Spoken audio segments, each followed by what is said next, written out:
Good morning and welcome to JCTV Africa. My name is Marvelous Lamini and thank you so much for joining us. This is our daily update. Like I said yesterday, my colleague is going to be joining me today, and today you are looking good, Kenan. Good morning. I look presidential.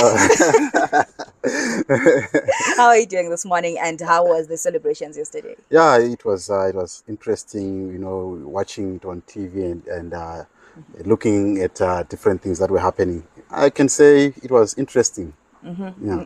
And today I see you are wearing the national. Are you trying to trend like Mrs. Vice President? What are you trying to do? Yeah. She brought life into that into the national dress. A lot of people were so skeptical about the national dress when it was introduced, I think, during the time of COVID.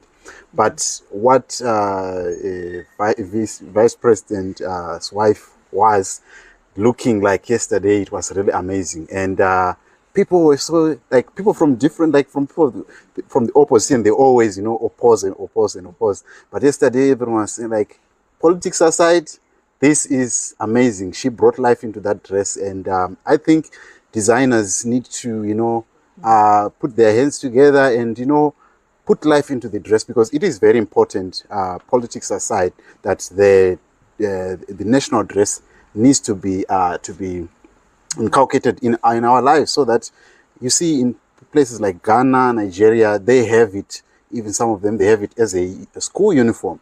So I think the more we embrace it and more designs that come, people will start to appreciate the national dress. Yeah, that's true. That's why we decided to come and have our daily morning update here in one of the designers who actually designs the national dress, and we're gonna have an interview with her and update it during our daily roundup. So right now she's still a bit busy, so we're just gonna do the update, and then in the evening we'll update what she's saying, and she will also be at the ZITF that will be held in Bulawayo. So we're just gonna talk to her about that. Yeah. And this is Ashava Designs, which is here at Corners Peak and First Street in the CBD. So very convenient if you want to look for different designs, and especially the national dress. It is here. You will find different kinds of things that represent our culture, and it's very, very interesting. Yeah, that's true. That's why I decided to look I can see you. I know. Yeah, but then now going forward with our update. Yesterday it was independence celebrations, but it didn't seem like the celebrations for civil servants, because yesterday the president made some remarks that their salaries and some of the services will not be reviewed until the economy improves. What's your take on that? Yeah. It is a situation, that everyone decries that, okay, we need the civil servant needs to be appreciated more. But you must also understand that even I was watching some of the updates that even the MPs, they were also crying the same. The councillors, they are crying the same. So it also premised around the improvement of the economy. If the economy improves, then maybe more money will be pumped to the civil servants. But all the same, we can all say that tough times for the civil servants are ahead, unless something gives and there is some improvement on the economy, basically. But from the look of things, I don't see anything changing in the quick near future, unless there are prospects that we are hearing, that there is prospects of oil and all of that. But that will take time for that to improve our economy. And also the country needs to export more for that to happen. Our GDP needs to do more for that to happen. That is also taking a toll on our currency. So that has got a domino effect to everything. So yeah, definitely it's not good news for some civil servants. Yeah, indeed. Of course, already yesterday some were complaining after having received their salaries in the local currency that was introduced, which is the ZiG. So we also continue to look into that and see, and hopefully, some things will improve. But let's go back to the independence celebrations. Yesterday in Bulawayo, the mayor of Bulawayo, who is David Coulthard, is said to not have attended the celebrations that were held in Bulawayo yesterday, and he was stating that there is no respect for the office of the mayor, looking at the fact that he was not directly invited to even attend the independence celebrations, which is a protocol that should be done. And I was linking it to what was discussed by the mayor of Harare to say that there seems to be, some politics going on when it comes to, the running of the mayor's offices and the respect that they are given by the government. Yes. Yeah, is a problem. I saw, was it in 2022 when the then Charlton Wende was invited at the celebrations in Bulawayo, and you see politics keeps on playing into this independence celebration. Some they are saying that they are partisan. I saw Linda Masara also saying that opposition leaders that are not here, they are not respecting the national sovereignty of our country. They should put politics aside. So there is always politicking around independence, and that, to me, that needs to stop, because at the end of the day, this polarity that keeps on, being amongst the leaders, it ripples down to the citizens as well, because once people from the opposition say we don't want to go there, then people also are not interested. So, but you see what happens in South Africa when they are national, something that is of national interest, whether it's a funeral like what you saw with the likes of Mangosuthu Buthelezi when he died, the likes of Julius Malema and others, they put politics aside and they prioritize that. So I think there need to be a different approach, probably, to how things are done, but also on the ruling party side, they also need to have extended a hand of invitation to David Coltart as somebody who is part of the political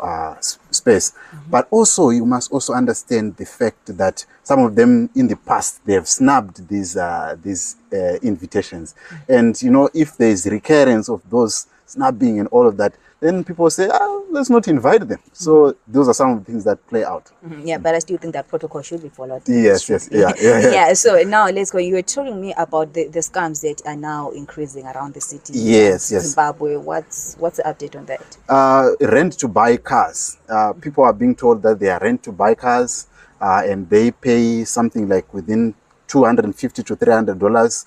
And they say, tell them that this is money for fuel to bring it from Beitbridge, and then we give you the car on zero deposit. And once they have made a payment of $250, then the guy on the WhatsApp disappears, and that's the end of the money. So this has been happening for quite some time. I once joined one of those groups, but the Newsday reported this, that this is happening, and people find themselves in Beitbridge being told that this is where the place where the cars are being received, and it is a dead end. It's just a place where there are no cars, but people are finding themselves. Some they're saying that coming from Buhera, some people they are in Australia, they are being scammed of their hard-earned money. So so I think that there is people that are preying on situations that Zimbabweans face, because people really want to drive cheap cars, and they're saying, if I get a car for $300 and I start to drive, what's the fuss? Let me get it. And because of desperation, people fall for this scam. So guys, please don't fall for this so good to be true. And if it looks like it's too good to be true, make your thorough investigations before you commit. Yeah, and just do some verification just to see if there are people that have actually benefited. But what happens with most of these scams is that they buy also people to actually come and comment to say, I received my car last week, I did this and this and this and this. So sometimes it also becomes hard to verify, but unless we are sure, do not just put your money out there. So maybe that should be a lesson to some people. We're actually joining the groups and we're looking forward to go and get the cars that are not even there. And the other thing that I was just looking at is this morning as I was coming just in the CBD, there was an accident that happened. So I think people should really, when we're driving, we should really pay attention. It was just close to Highlands Park there, and there was an accident there. I don't think anybody was injured though, because the police was still there trying to do the investigations and whatnot. But maybe it's also a thing of people should drive carefully on the roads and see what we're doing as we are coming to work and going back home, so that you all stay alive. The other thing that you also find is that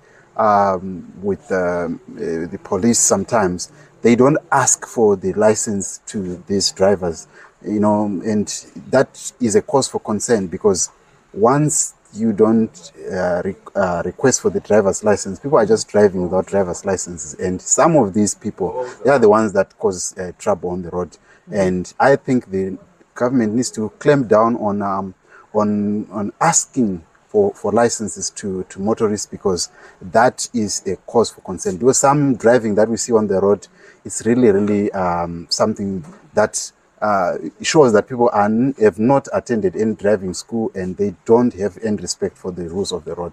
Very unfortunate. Yeah, thank you so much for that insight, Kenan. So like we said, in the evening we're going to discuss the national dress issue with yes. You can see.